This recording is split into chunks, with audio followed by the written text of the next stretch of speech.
대체 러시아인이면서 왜 중국 편을 들지 않고 한국 편을 드는 거지? 그리고 설령 세계 무대에서 한국의 지위가 올라갔다고 한들 작은 나라가 버릇없게 기어오르면 큰 나라가 그 버르장머리를 고쳐주는 게 당연한 거지. 대체 내가 뭘 잘못했다고 이 난리야? 러시아 모스크바의 어느 마을에서 다툼을 하고 있는 러시아인과 중국인, 그들에게 과연 무슨 일이 있던 것일까요? 안녕하세요. 저는 러시아에 사는 이반 니콜라예프라고 합니다. 제 직업은 학교에서 아이들에게 역사를 가르쳐주는 교사인데요. 저는 제 직업을 아주 좋아한답니다. 왜냐하면 우리 러시아는 과거부터 패권국의 길을 걸어왔고, 그런 러시아의 발자취를 아이들에게 가르치며 민족의 자긍심을 고취시키는 것은 매우 즐겁고 영광스러운 일이니까요. 제가 러시아의 역사를 사랑하는 또 다른 이유는 돌아가신 제 아버지 때문이기도 한데요. 살아생전 제 아버지는 소련군의 장교로서 여러 전장에 나가 활약하셨죠.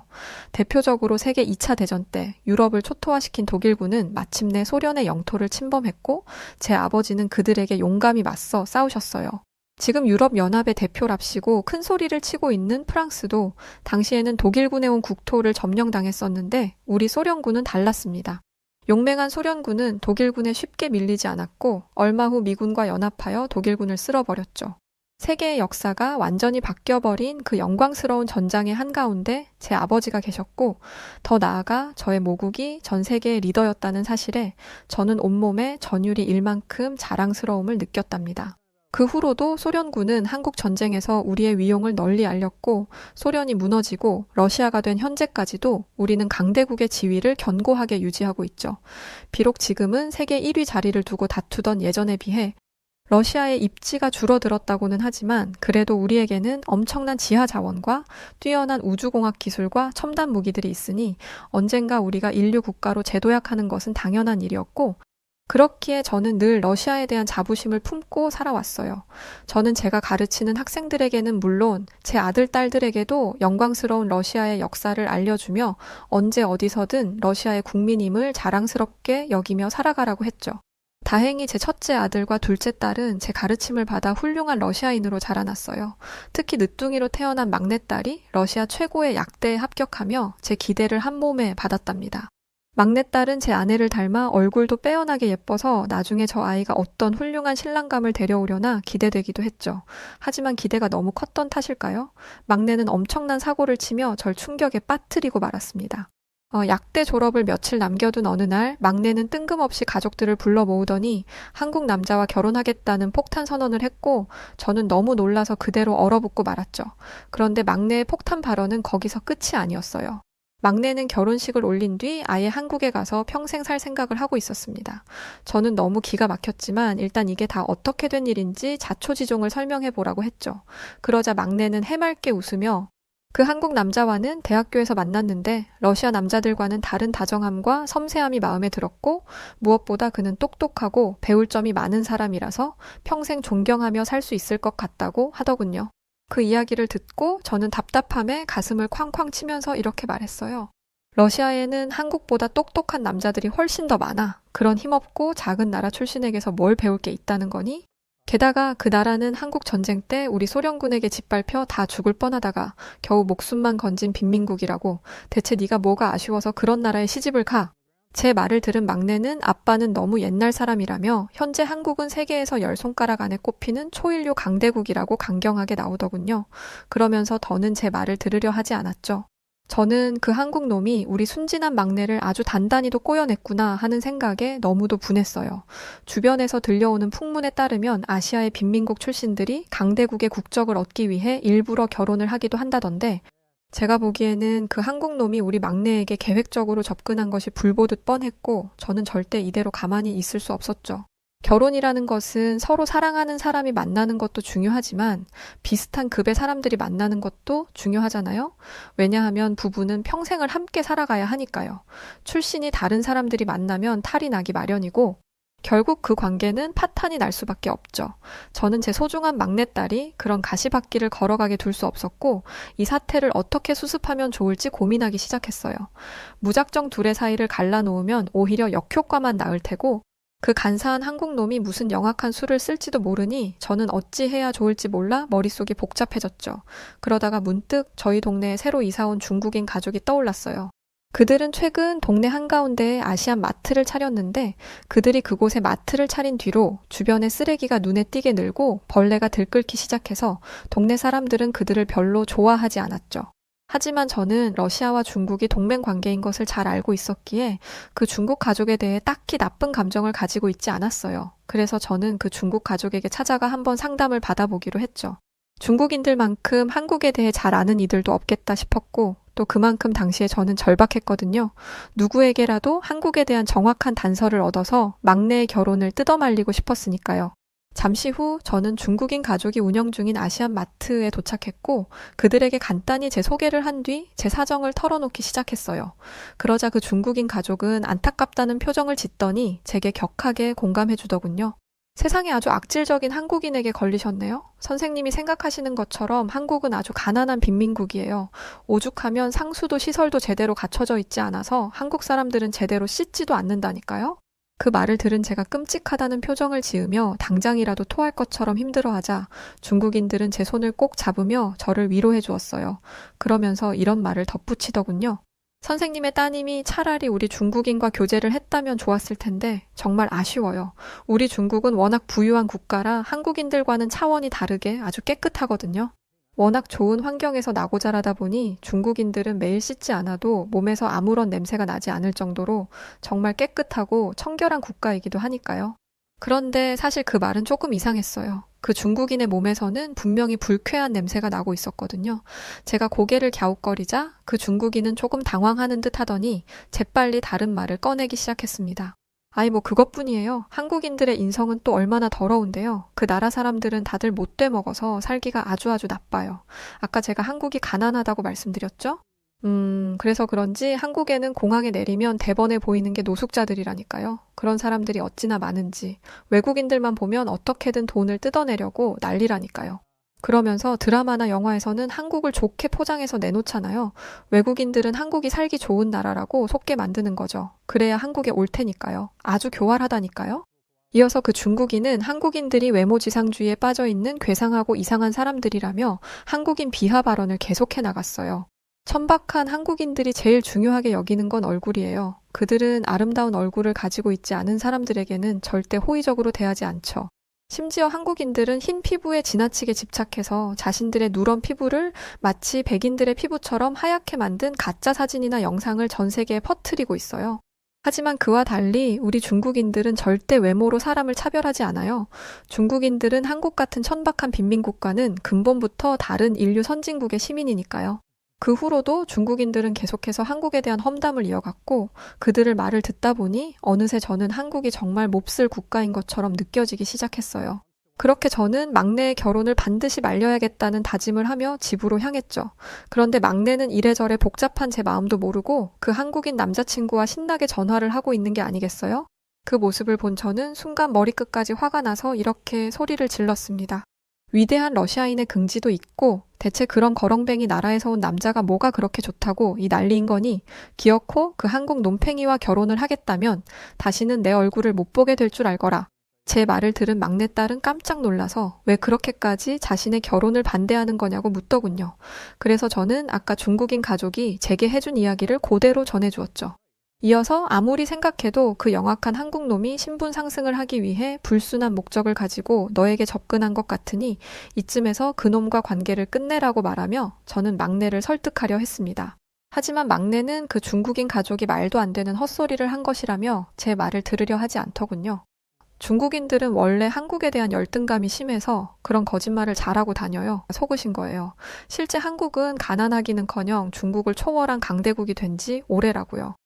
그렇게 말하는 딸은 확신에 차 있었고 저는 그런 딸을 보며 얘가 한국 남자친구에게 이미 세뇌되어 버렸구나 하는 생각에 절망하게 되었죠. 그 후로 며칠 동안 저와 막내딸은 서로 말 한마디 나누지 않고 냉전 기간을 가졌어요. 물론 그러는 동안에도 제 마음은 까맣게 타들어가는 것만 같았죠. 그러던 어느 날 갑자기 막내가 저에게 비행기 티켓을 내밀었어요. 남자친구가 결제한 한국행 비행기 티켓이에요. 한국이 선진국이라고 아무리 말해도 믿지 않는다고 하니까 이걸 준비해 왔더라고요. 며칠 뒤에 출발 예정이니까 저희랑 같이 한국에 가봐요. 그리고 가서 한국이 어떤 곳인지 직접 확인해 보세요. 만약 한국을 경험한 뒤에도 지금과 생각이 달라지지 않으신다면 저도 이 결혼에 대해서 다시 생각해 볼게요. 그 말을 들은 저는 한국 놈들이 영악하고 장꾀를 잘 쓴다더니 진짜구나 라는 생각이 들었어요. 자기가 이렇게 나오면 제가 못 이기는 척 결혼을 허락할 줄 알고 이런 짓을 꾸민 것 같은데 그건 천만의 말씀이었습니다. 저는 오냐 잘됐다 하고 한국에 가겠다고 했어요. 당시에 저는 한국이 우리 러시아와 급이 맞지 않는 빈곤하기만 한 국가라고 확신하고 있었고 직접 빈민국 한국의 참혹한 현실을 확인하게 된다면 막내도 더 이상 이 결혼을 고집할 수 없을 것이라 생각했으니까요. 그렇게 며칠 뒤 저는 한국행 비행기에 몸을 싣게 되었답니다. 마음 한켠에는 어떻게 하면 막내딸을 최대한 빨리 파혼시킬 수 있을까 고민하면서 말이죠. 물론 자식 이기는 부모 없다고 막내가 이렇게 좋다고 하는데 저도 그냥 못 이기는 척 이 결혼을 받아들일까 하는 생각을 안 해본 것은 아닙니다. 하지만 결혼이라는 게 어디 그렇게 간단한 것이던가요? 비슷한 수준의 사람들끼리 만나도 헤어지는 일이 다반사인데 하물며 러시아인과 한국인의 만남이라니요? 우리 러시아는 한때나마 세계를 호령해본 나라지만 한국은 전 세계 서열의 맨 끝에서 빌빌거리기나 하던 나라 아닌가요? 이건 한쪽이 기울어도 너무 기우는 혼사였죠. 세상 어느 부모가 이런 결혼을 허락할 수 있겠습니까? 차라리 막내를 평생 시집을 안 보내고 말지. 이런 결혼을 절대 시킬 수 없었어요. 그런 생각을 하고 있을 때쯤 비행기가 곧 착륙한다는 안내 방송이 나오더군요. 내릴 준비를 하며 무심코 창밖을 내려다보는데 한적한 시골 풍경이 보일 것이란 제 예상과 달리 상당히 발달된 도시가 불빛을 내뿜고 있었어요. 막내에게 듣기로는 인천은 한국의 수도인 서울에서 꽤나 떨어진 곳이라고 했는데 이 정도로 발전된 모습이라니 인천공항에 도착하면 낙후된 시설과 러시아보다 작은 규모를 보며 한껏 비웃어 주려고 했는데 처음부터 제 계획이 어긋나 버리자 저는 당황하기 시작했죠. 이어서 저는 인천공항에 도착했고 충격은 계속되었어요. 사실 러시아에는 수도인 모스크바에 공항이 3개나 있어서 저는 이미 공항의 숫자로 한국을 이겼다고 생각했거든요. 그런데 막상 인천공항을 마주하고 나니 중요한 것은 공항을 몇 개 가지고 있느냐가 아니고 어떤 퀄리티의 공항을 가지고 있느냐라는 것을 알게 되더군요. 왜냐하면 인천공항은 모스크바 공항들과 비교할 수 없을 정도로 첨단 시설을 자랑하고 있었거든요. 솔직히 모스크바 공항은 불친절한 직원들과 과장을 조금 보태서 하루 종일 걸리는 느린 일 처리 속도 때문에 평가가 좋지 않아요. 그런데 인천공항은 모든 직원들이 유창하게 영어를 구사하고 있음은 물론 첨단 디지털 장비를 이용하여 막힘없이 입국 수속을 처리하고 있었어요. 게다가 캐리어를 찾을 때도 모든 과정이 신속하고 정확하게 이루어지더군요. 한국에 오기 전에 중국인 가족이 한국은 빈곤국이라서 공항에서 도난 사고가 많이 일어난다고 했었는데 그런 걱정은 애초에 할 필요가 없는 것이었어요. 왜냐하면 한국 사람들은 모두 서로서로 적당한 거리를 두고 질서정연하게 줄을 서서 기다렸고 자신의 짐을 찾으면 지체 없이 자리를 떠났거든요. 그들은 남의 물건에 일체 관심을 보이지 않았어요. 모스크바 공항에서는 혹시라도 물건을 도난당할까봐 캐리어에 자물쇠까지 달아놓는 일이 빈번하거든요. 그런데 대체 뭐가 어떻게 된 것인지 한국 공항에서는 모두가 편안한 얼굴로 서로를 경계하지 않고 다니더라고요. 오히려 겁먹은 얼굴로 제 가방을 감싸 안고 다니는 제가 바보 같아 보일 지경이었죠. 상황이 이렇게 되자 저는 한국의 실체에 대해 궁금해지기 시작했어요. 믿기지는 않지만 막내딸이 말한 대로 내가 모르는 사이에 한국이 정말 선진국이 된 것인지 아니면 중국인 가족들이 경고했던 대로 영악한 한국인들이 그럴싸하게 연기를 하고 있는 것인지 아직은 알 수 없었죠. 그렇게 알쏭달쏭한 마음으로 저는 막내의 남자친구가 장만해두었다는 서울의 아파트로 가게 되었어요. 그곳은 앞으로 막내가 결혼을 하면 신혼집으로 쓸 곳이었는데 사실 저는 그것도 마음에 들지 않았답니다. 번듯한 주택도 아니고 고작 아파트에서 신혼을 시작할 우리 딸이 너무 가여웠거든요. 아파트라는 게 뭡니까? 돈 없는 서민들이 다닥다닥 모여 사는 허름한 주거 공간이지 않습니까? 내 소중한 딸을 데려다가 그런 곳에서 고생을 시킬 생각을 하다니 정말 생각할수록 저는 저 한국놈이 괘씸했어요. 그런데 잠시 후 도착한 한국의 아파트에서 저는 기절할 만큼 놀라게 되었답니다. 그곳은 한국에서 주상복합이라고 부른다는 고층 아파트였는데 외관이 마치 호텔처럼 고급스럽더군요. 제가 생각했던 아파트는 당장이라도 쓰러질 것 같은 낡고 허름한 건물이었는데 한국의 아파트는 그런 것이 아니었어요. 베이지 색감의 대리석 외벽은 아파트에서 품격을 느끼게 했고 아파트 주변에 잘 만들어진 산책로와 공원은 이곳에서의 삶이 얼마나 평화롭고 아름다울지를 상상하게 만들었죠. 이어서 아파트 내부로 들어가자 더 아름답고 훌륭한 인테리어를 볼 수 있었는데 우선 현관을 따라 나 있는 작은 복도에 미색의 핀 조명들이 설치되어 있어서 이곳이 마치 갤러리 같다는 느낌을 주더군요. 이런 세련된 느낌의 인테리어는 러시아의 가정집에서 한 번도 본 적 없는 스타일이라서 저는 속으로 감탄을 내뱉었답니다. 저는 애써 침착함을 유지하며 이번에는 화장실로 들어가 봤어요. 러시아에서 만났던 중국 가족이 한국은 상수도 시설이 잘 되어 있지 않아서 생수를 사다가 샤워를 한다고 했던 게 생각나서 말이죠. 두근거리는 마음으로 수도꼭지를 돌려본 순간 이게 웬걸 깨끗한 물이 콸콸 쏟아져 나오더군요. 역시나 이번에도 중국인이 제게 거짓말을 했던 것이었어요. 저는 괘씸한 중국인들에게 분노하면서도 계속해서 한국 아파트에 감탄할 수밖에 없었는데 제가 제일 마음에 들었던 것은 바로 한국의 보일러였답니다. 제가 한국에 방문했던 때는 1월 초로 날씨가 한창 추웠었는데 신기하게도 아파트 내부에 들어서는 순간 추위가 싹 가시더라고요. 처음에 저는 히터가 세게 틀어져 있나 했어요. 그런데 히터가 틀어져 있다기에는 공기가 건조하지 않더라고요. 알고 보니 한국에서는 겨울에 보일러라는 것을 이용해 실내를 따뜻하게 만든다고 하는데 이 보일러는 실내 공기는 건조하게 만들지 않으면서 기분 좋은 훈훈함을 느끼게 하는 신기한 물건이었어요. 보일러에 완전히 반해버린 저는 당장 러시아에 있는 우리 집에도 이 보일러를 설치하자고 했죠. 그러자 막내는 이제야 한국의 훌륭함이 제대로 보이시냐며 저를 놀리더군요. 괜스레 부끄러워진 저는 애써 아무렇지 않은 척하며 보일러가 좋다는 거지 한국이 좋다는 게 아니다 하고 큰 소리를 쳤어요. 하지만 막내는 제 마음을 다 안다는 듯 조용히 미소를 지을 뿐이었습니다. 솔직히 한국 아파트가 너무 좋아서 인정을 하지 않을 수가 없더라고요. 창문을 닫는 순간 외부의 소음이 차단되는 신기한 샷이 하며 빌트인으로 나왔다는 최신식 식기세척기와 냉장고, 오븐, 인덕션까지 이곳은 사람이라면 누구나 한 번쯤 살고 싶을 만한 꿈의 공간 그 자체였어요. 자존심을 다 내려놓고 말하자면 제 막내딸이 이렇게 좋은 곳에서 신혼을 시작할 수 있어서 너무 잘 됐다는 생각이 들 정도였죠. 하지만 어째서인지 그 말이 입 밖으로 나오지는 않더군요.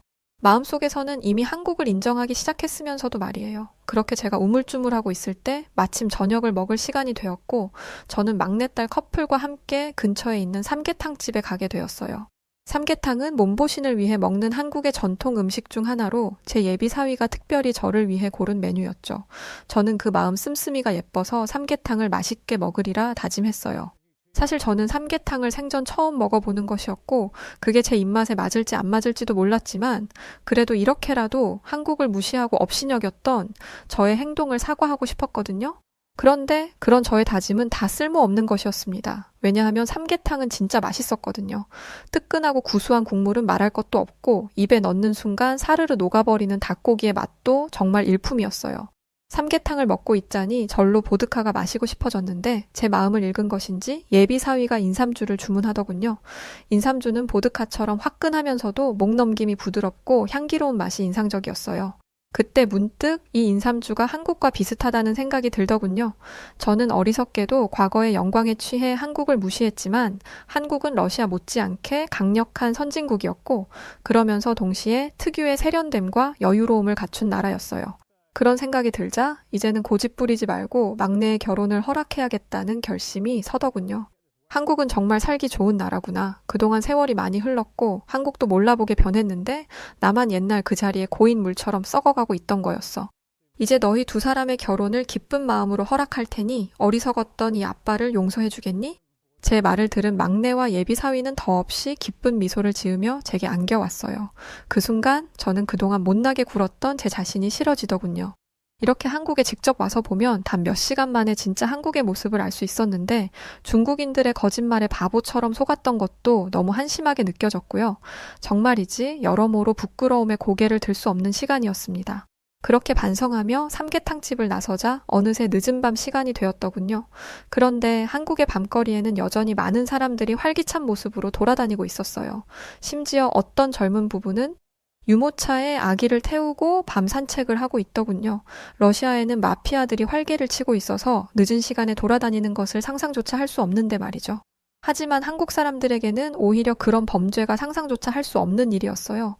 경찰들이 순찰을 자주 돌거나 CCTV가 거리에 많이 설치되어 있는 것만으로 이렇게 평화로운 밤거리가 만들어지는 것은 아니겠죠? 저는 한국의 치안이 좋은 이유가 한국인들의 훌륭한 시민의식과 인성 덕분이라고 생각해요. 기본적인 사회의 질서를 지키려는 의지, 남을 해치지 않으려는 마음, 타인에 대한 따뜻한 관심과 배려, 이 모든 것들이 합쳐져서 안전한 한국을 만든 것이겠죠. 그 사실을 왜 저는 이제야 알게 된 것인지 더 빨리 알았더라면 이미 제 막내딸은 훌륭한 한국 남편과 결혼하여 안전한 한국에서 살고 있을 텐데 하는 아쉬움이 들었답니다. 다음 날 아침 저는 러시아로 돌아가기 전 아내에게 줄 선물을 사기로 했어요. 막내는 엄마에게 줄 선물로는 한국 화장품이 딱이라며 제 옆구리를 찔렀고 그렇게 저희 셋은 명동에 있는 한 백화점에 들렀죠. 그곳에서 어떤 직원에게 주름과 미백 기능성 화장품을 추천받아 구매하려는데 그 직원의 피부가 눈에 띄게 희고 맑더라고요. 그래서 저는 혹시 피부를 관리하는 특별한 비법이 있냐고 물었는데 그 직원은 한국 화장품의 기능이 워낙 좋아서 꾸준하게 바르다 보면 저절로 피부가 좋아질 것이라고 답하더군요.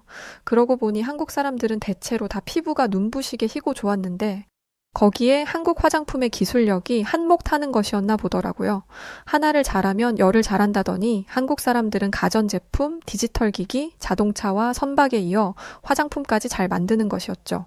그런 줄도 모르고 중국인들은 한국인들이 피부색을 가짜로 꾸며낸다고 깎아내리고 있었으니 그들의 행태가 정말 한심하기 그지 없었습니다.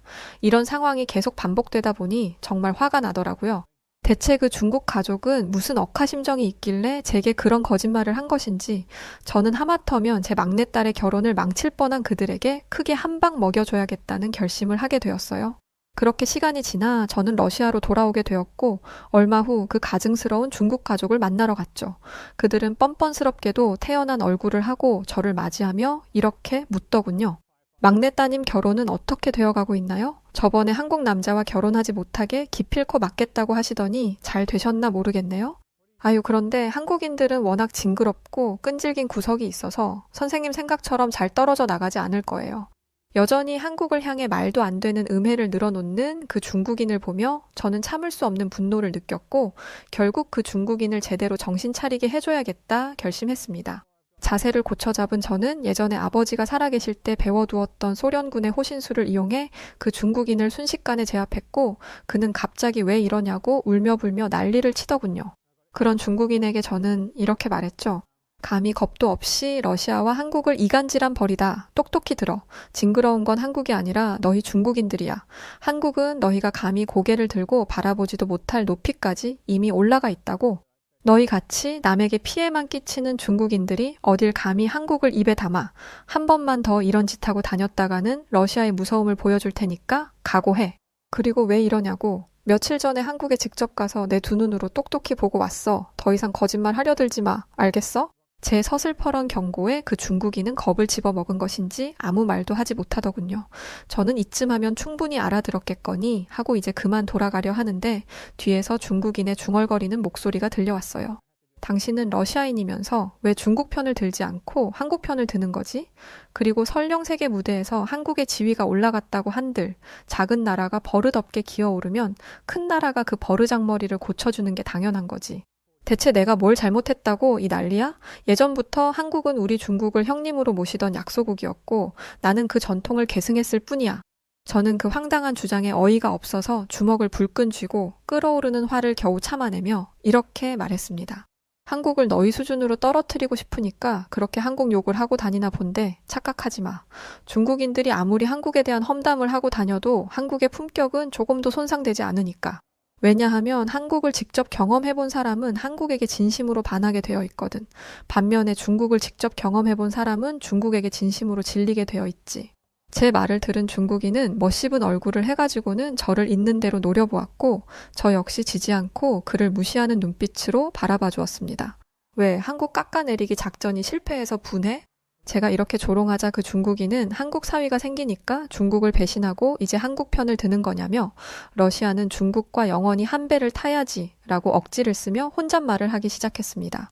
이쯤 되자 중국인들의 머릿속에는 대체 무슨 생각이 들어있는 것인지 궁금해지더군요. 한국의 지독한 열등감을 느끼면서도 절대 그것을 인정하지 않고 다른 국가들이 한국과 가까워지는 것을 저리도 악독하게 회방놓는 저 심보가 대체 뭘까요? 창피한 줄 알고 제발 중국인들이 정신 차리기를 바라는 마음입니다. 물론 바로 얼마 전까지만 해도 저 역시 저들과 같은 모습이었다는 것에 저는 깊은 후회와 반성을 하고 있습니다. 다행히 이제는 한국인 국적의 좋은 사위를 만나 달라졌고 앞으로 절대 그런 부끄러운 모습을 보이지 않겠다고 굳게 다짐했답니다. 요즘 저는 막내딸의 결혼식을 기다리며 하루하루 즐거운 시간을 보내고 있어요. 늦둥이 막내가 결혼을 한 뒤 한국으로 떠나고 나면 한동안 적적하겠지만 그래도 기쁜 마음으로 보내주려고 합니다. 훌륭한 인성을 가진 한국 남편이 언제나 딸아이의 곁을 지켜줄 것이고 무엇보다 우리 딸이 지낼 곳이 세상 그 어느 나라보다 안전하고 선진적인 국가인 한국이니까요.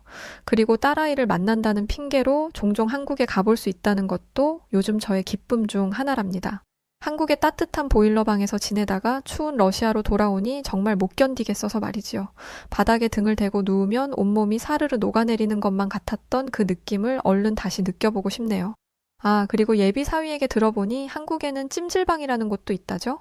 거기도 그렇게 따뜻하고 좋다던데 다음에 한국에 가면 찜질방에서 뜨끈하게 등도 지지고 맥반석 계란도 먹어보려고 합니다. 상상만 해도 행복하네요. 그럼 한국에서 보낼 천국 같은 그날들을 기다리며 제 글은 이만 마치도록 하겠습니다. 한국 여러분, 다음에 혹시라도 러시아 아저씨를 마주치면 꼭 인사 나눠요. 프리벳. 네, 오늘 사연은 여기까지입니다. 이런 비슷한 사연들을 많이 들어본 것 같아요. 하기야 워낙에 한국에 처음 오신 분들의 느끼는 감정들이 비슷할 테니까요. 여하튼 따님의 결혼식 축하드립니다. 오늘 사연 어떻게 들으셨나요? 사연이 재밌으셨다면 구독, 좋아요, 알림 설정 부탁드리고요. 지금까지 사연을 읽어드렸던 여우튜브 송은지였습니다. 더 좋은 영상으로 찾아뵐게요. 끝까지 시청해주신 모든 분들 고맙습니다. 그리고 항상 응원해주시는 구독자분들 모두 사랑합니다. 진심으로 감사합니다. 당신만의